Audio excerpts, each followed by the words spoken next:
Hey friends, if you encounter the Splice internal edge error on your Windows computer, then please watch this video for the resolution. Now, a lot of users try uninstalling Splice, but that doesn't fix the problem because when they reinstall it, they encounter the same problem. So here's what you have to do.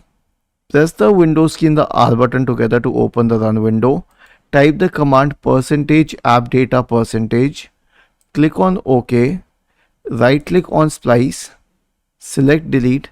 If there's any other folder related to Splice, delete that as well. Close this. Right click on the start button. Select shutdown or sign out and then select restart, and this will fix the problem. A lot of users found help with this and this will fix the problem in most probability. Was this helpful? If yes, then please subscribe to the channel, and if not, then let us know in the comment section of the video on how we could help you further. Thank you for watching this video and have a nice day.